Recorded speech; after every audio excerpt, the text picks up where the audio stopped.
ngasi aikoina ishor mahapu khangde ngasi aikoina ishor mahapu loksin jabung amde ani suba timothia pandub ahum pada amadagi pada mari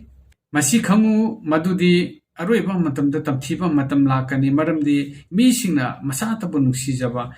sen thumda karamba chokthokanba napan toba thina ngangba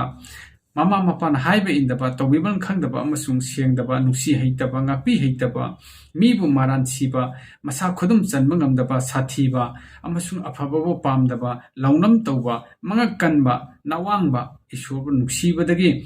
masaba nunga henbana hena pamba sigumma bising asina taibang palasida pek thalakpa matam aduda aikoigi taibang palase loisinabagi matam ado asugi mateng naksale haletana ising chawthoiba na haletana lanthonariba na haletana amaga amana amabu khatnariba hunnariba ngangnariba chainariba aikoigi taibang palasida phattaba mituk miwala nabatana thalaba sakchayu thak phattabana pek thalaba matam mi bu nuksiba ngamdaba mi amagi value lertaba matam asida aikoina kanabu thigadage haiba matamda aikoina ishwar bu thiba si asuke matik tangai phade nahangna ishwar bu khangdaba orabadi ngasi taibang palasida hinglingai dan hak pangan kalamba ya thauna leramba ya nahake afaba thaba khudimukta singthanramba ya nahangna ishwar du khangba ngamdrabadi hayeng nahangna sikraba matungda nahaki thawai aduna chatkada mafam si noro hariba mafam atuda ngasi nahangna phattaba mayam singdu thadoga refrain tawjaduna ishwar haidok jaduna nahaki naran singdu copy na Jesus Christ na taibang palsta lakpa matamda ekoi thajadriba singase ekoi ni Jesus Christ panma matamda mi singasina tugutai mi singasina yaningde mi singasina thina ngane mi singasina mi gi laini mi gi dharmani mi gi sanabi ni mi gi laining laisoni haiduna ekoi ni thonari ariba walem na ba sida ishor hana phungdok pibani ekoi ni ishor mahapu koktoi ngasi de ekoi na ishor mahaki ming tabla ekoi ni sauningi ekoi gi puning okhalda hojik leriba ekoi gi prakriti gi on mamayam sing si ekoi amukta de okhal khantaba si amna darkar oi ekoi na mayhoronda noage charon choronda yengba matamda matam madu da leriba mi sing asi asuke matik amor pathabuk tawbugi maramna ishon asuke matik tukachaba ishon asuke matik asaw oki matam madu da ishona thawai panda jiba khodem mapam mahananaba mayhoron pandup taruki pada tramathoy sida ekoi yeminasi ishorgi mangda malemasi phatlamde malemasi hingsana thalami aduna ishorna malemde yengtharami aduga yengu madu phatlamde maramdi malemda leiba mi punamak lamchat phatlamde aduga ishorna nohada haiki mi punamakki aroiba adu aigi mangda lagle maramdi makoigi maramna malem asi hingsana thalle aduga yengu makoibo aina malem asi galwinana manghallagani malem asi leirba mipum khudengmak singa se amade lengli paliba thawai punamak singa se mioi bagi maramgi mapana ate thawai paliba jiba punamak singa du busu loina manganana ba ishwar gi thawran lakpa matamda nohana dharma senba ama waramagi maramna ishwar bu ki bagi maramna ishwar gi aning mada chatpagi maramna ishwarna mahapukan biki tabang pala se bomba ising chok thondana mi singa amade thawai paliba lengli paliba khudengmak pol loina mangalagni haiduna ishwarna phangdok piba duda nohana hijaw du sanana ba ishorna takpi bagi mapana saba horokpa matam aduda mi singa duda nohana phongdoi ishor dagi siuma wai lai nakoi hi sabada mateng pangu ishor taibang pala sida ising chau thau kadore nakoi puning hongu lao hi si samena si ekoi bu hingjaba yana na haiba matamda matam adugi mi singa duna koi gi nungai ba makoi gi ina khunba makoi gi akal athau makoi gi haiba sing aduna singduna makoina phattaba lamcha sajat aduna nungai jaba aduna makoina nohagi wasing adu logiti nohana hi sabal werba matung adudadi ishona atyage thonauksi hangtoki samudragi ifut makai hangdoki numit ni phuni nong chudana malemase ising na pum than ki matamda lerma mi sing ado punamak siki noha amadi mahaki masan passing amadi mahaki mamok sing khak hijaw du de yaw khiba sing adu khak natana taibang palsta jati punamak thawai panba punamak mang khibani ngasi nahana puning hongdrabadi ngasi nahana asumadu khangjaba ngamnana honadrabadi naki thawai aduna hayeng chatkaduri mafam ado asuke matik awawa mafam adu chatkani akhoi puning hongsi akhoi Jesus Christ si kanano haibsi akhoi khang ngamnana hona menasi aduna akhoi na lakjaba akhoi na puning hongjaduna ishwar ge achum malambi sta sarcharaga ishwar ge nuksiba ishwar ge asawa adudage akhoi lapthok jaba ngamnana ba ishwar ge nuksiba duna punchin jaba ngamnana ba akhoi ishwar ge mafam da lagminasi ishornan hapu taibang palsida thabire aduga ishwar masak khangba ngamde romeo pandum amagi patakun mathoi makoina ishwar bu khanglabasu makoina mahapu ishoni haina haiduna thagatte aduga thagat ningbasu leite adubu makoigi wakhal makhaisu aremba oiragle aduga makhoi apangba pungning mamsin halle makhoi asingbani haina haidok jarabasu makhoi apangba sing oiragle aduga makhoi na siba naidaba ishwar ge matik mangan bu siba naiba mi usek sing makhong mari panba sa sing amasung mapung rasituna chatpa singa onthok lagle Jesus Christ lakpagi matam asi asuke matik nakhilaglaba nahangna thajadaba tawi ganu mahag asi soidna lakadaba matam ado hosiki matam asida asuke matik naksil haibasi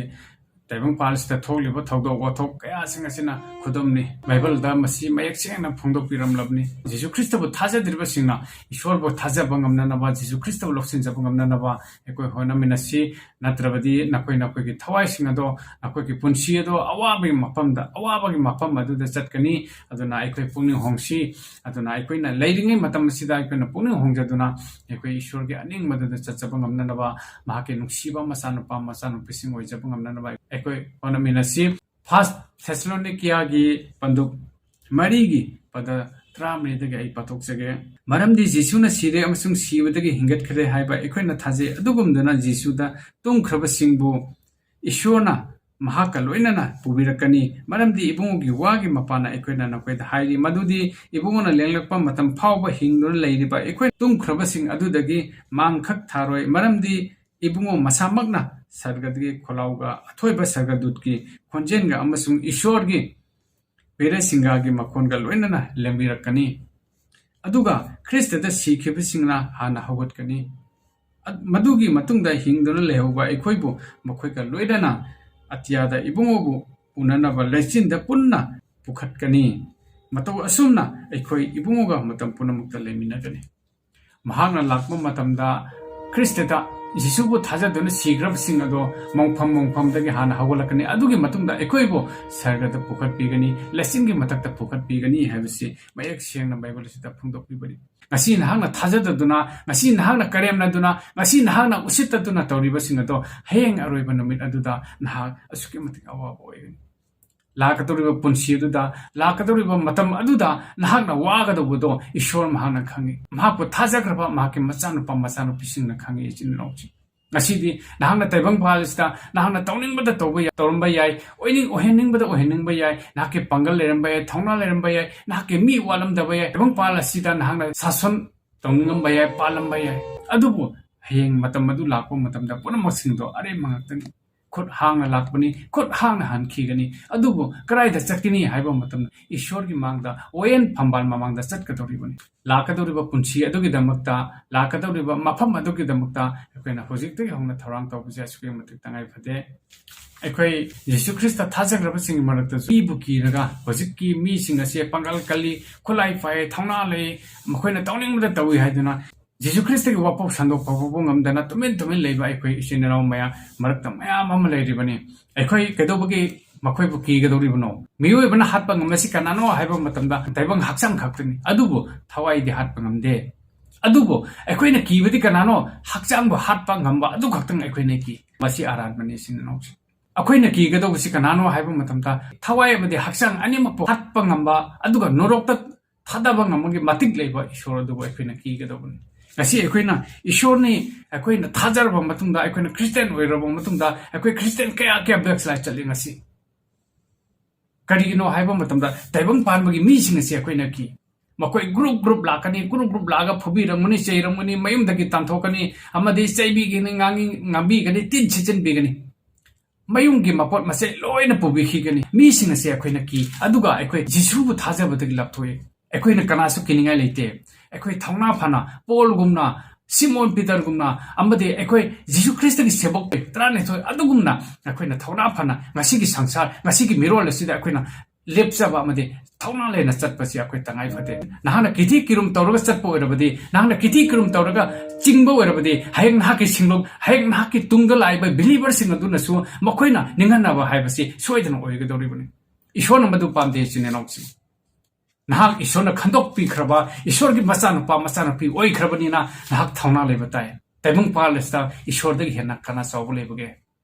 Mio by City, Uful Gumani, Uful the Gisaba, Maquising Aduna, Napo Kelakbum, ꯑꯩꯈꯣꯏ ꯊꯧꯅꯥ ꯂꯩꯒꯗꯕꯅꯤ ꯏꯁꯣꯔꯅ ꯃꯇꯝ ꯆꯨꯞꯄꯗ ꯑꯩꯈꯣꯏꯒꯤꯗꯃꯛ ꯆꯦꯡꯕꯤ ꯏꯁꯣꯔꯅ ꯑꯩꯈꯣꯏꯒꯤ ꯄꯥꯡꯒꯜꯅꯤ ꯏꯁꯣꯔꯅ ꯑꯩꯈꯣꯏꯒꯤ ꯆꯩꯉꯥꯛꯅꯤ ꯑꯗꯨꯅ ꯑꯩꯈꯣꯏꯅ ꯑꯆꯨꯝꯕ ꯂꯝꯕꯤꯒꯤꯗꯃꯛꯇ ꯑꯐꯕꯒꯤꯗꯃꯛꯇ ꯂꯦꯞꯆꯕ ꯃꯇꯝꯗ ꯑꯩꯈꯣꯏꯅ ꯀꯅꯥꯁꯨ ꯀꯤꯅꯤꯡꯉꯥꯏ ꯂꯩꯇꯦ ꯃꯃꯥꯡꯒꯤꯗ ꯖꯤꯁꯨ ꯈ꯭ꯔꯤꯁꯇꯒꯤ ꯁꯦꯕꯣꯛ ꯄꯤꯇꯔ ꯃꯍꯥꯛꯅꯁꯨ ꯑꯦꯟꯇꯤꯈ꯭ꯔꯤꯌꯥꯗ ꯂꯥꯛꯄ ꯃꯇꯝꯗ ꯃꯍꯥꯛꯅ ꯃꯤꯁꯤꯡ ꯑꯗꯨ ꯀꯤꯕꯒꯤ ꯃꯔꯝꯅ ꯃꯍꯥꯛꯅ ꯁꯦꯔꯥꯟꯅꯅ ꯂꯝꯖꯤꯡꯂꯛꯄ ꯃꯇꯝ ꯑꯃ ꯂꯥꯛꯄ ꯃꯇꯝꯗ ꯄꯣꯜꯅ ꯊꯦꯡꯅꯕꯗꯒꯤ ꯄꯣꯜꯅ ꯃꯍꯥꯛꯄꯨ ꯆꯩꯈꯤ ꯑꯁꯤꯒꯤ ꯃꯤꯔꯣꯟ ꯑꯁꯤꯗꯁꯨ ꯑꯩꯅ ꯍꯥꯏꯖꯅꯤꯡꯕꯗꯤ ꯑꯩꯅ ꯉꯥꯡꯖꯅꯤꯡꯕꯗꯤ ꯖꯤꯁꯨ ꯈ꯭ꯔꯤꯁꯇ ꯊꯥꯖꯔꯕ ꯃꯇꯨꯡꯗ ꯅꯍꯥꯛꯅ ꯀꯩꯗꯧꯕꯒꯤ ꯕꯦꯛ ꯁ꯭ꯂꯥꯏꯗ ꯆꯠꯀꯗꯧꯔꯤꯕꯅꯣ ꯀꯩꯗꯧꯕꯒꯤ ꯏꯁꯣꯔꯗꯒꯤ ꯂꯥꯞꯊꯣꯛꯀꯗꯧꯔꯤꯕꯅꯣ ꯀꯩꯗꯧꯕꯒꯤ ꯃꯤꯁꯤꯡ ꯑꯁꯤ ꯀꯤꯔꯒ ꯑꯩꯈꯣꯏꯅ ꯏꯁꯣꯔꯕꯨ ꯊꯥꯗꯣꯛꯀꯗꯧꯔꯤꯕꯅꯣ ꯑꯩꯈꯣꯏ ꯇꯥꯃꯤꯟꯅꯁꯤ ꯒꯥꯂꯥꯇꯤꯌꯥ ꯄꯟꯗꯨꯞ 2ꯒꯤ ꯄꯗ 13 ꯑꯁꯤꯗ ꯑꯩꯈꯣꯏꯒꯤ ꯈ꯭ꯔꯤꯁꯇꯤꯌꯟ ꯑꯣꯏꯈ꯭ꯔꯕ ꯖꯤꯁꯨ ꯈ꯭ꯔꯤꯁꯇꯒꯤ ꯇꯨꯡ ꯏꯟꯖꯈ꯭ꯔꯕ ꯂꯨꯆꯤꯡꯕꯁꯤꯡ ꯑꯃꯗꯤ ꯕꯤꯂꯤꯚꯔꯁꯤꯡ ꯑꯁꯤ ꯑꯩꯈꯣꯏꯒꯤ ꯊꯃꯣꯏꯁꯤꯡ ꯑꯁꯤ ꯆꯨꯝꯂꯤꯕ ꯁꯦꯡꯂꯤꯕ꯭ꯔꯥ ꯍꯥꯏꯕꯗꯣ ꯑꯩꯈꯣꯏ ꯈꯪꯃꯤꯟꯅꯁꯤ ꯑꯗꯨꯕꯨ ꯄꯤꯇꯔꯅ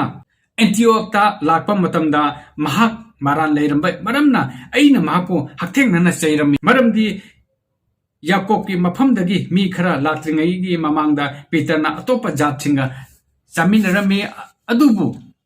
ꯃꯈꯣꯏꯅ ꯂꯥꯛꯂꯕ ꯃꯇꯝꯗ ꯃꯍꯥꯛꯅ ꯎꯟ ꯀꯛꯄꯁꯤꯡꯕꯨ ꯀꯤꯕꯒꯤ ꯃꯔꯝꯅ ꯃꯍꯥꯛ ꯃꯁꯥꯅ ꯂꯩꯊꯣꯛꯇꯨꯅ ꯇꯣꯉꯥꯟꯅ ꯂꯩꯈꯤ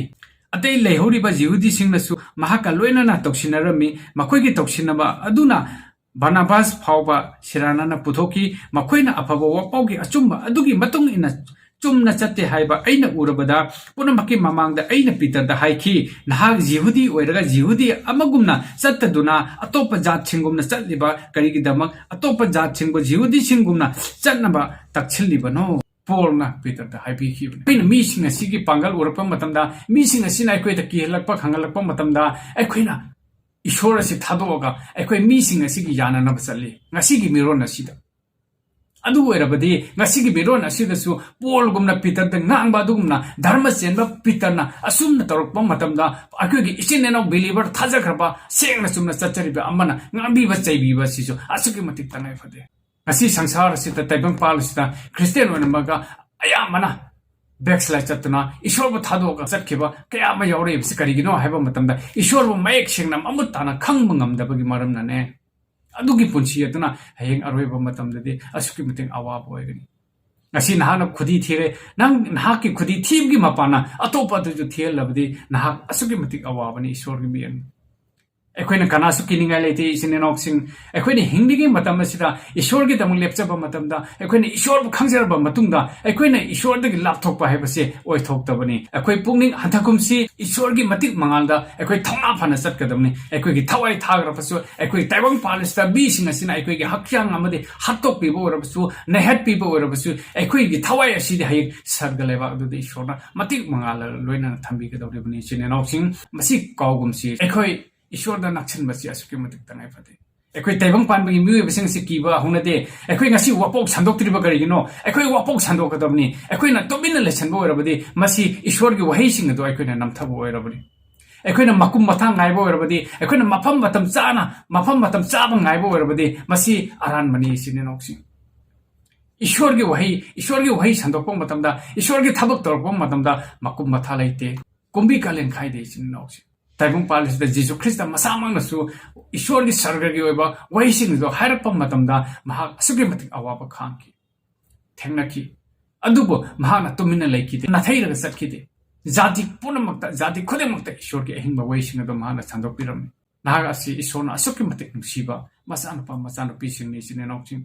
नहाना जीसु ख्रिस्ट खंगजद्रबसु नहाना जीसु ख्रिस्ट लौसिनजद्रबसु नहाकसे ईश्वरना ख्वाइदगी हेना नुसिबन मचानुपीनी हाइबसे आइना फोंदोक्सिनबदुनि नहाना बाइबल पारबदि नहाना बाइबल की असेंबा वहीसिंग असि ताजरबदि नहाक सोइदना ईश्वर की अचुम्बदु खंगबा ngамगनि अदुना अखोइना हिंगलिबा पुंसि मते खरा असिदा अखोइना जीसु ख्रिस्ट लौसिनजबा थाजबा अदु माके तुंग इंजबसे असुगी मतिक तंगाइ फते ताइबंग पानबगी पुंसि असिदि मतम खरा खक्तकिनि अदुना अखोइना हिंगलिङै इसिदा तुंगी लाकदबा पुंसि अदुगिदमुक्ता थवाइ अदुगिदमुक्ता एकोइना खंजबा अमदि एकोइना चच्चबसि अचुके मतिक तंगाइ फदे अदुना ईश्वरबु लौसिनसि ईश्वरबु खंगनरबु होनसि ईश्वरगे अचुम्बदुदा एकोइ हेन चमिनदुना एकोइके पुंसिदा मंगालगुमना nganjaba पुंसि मा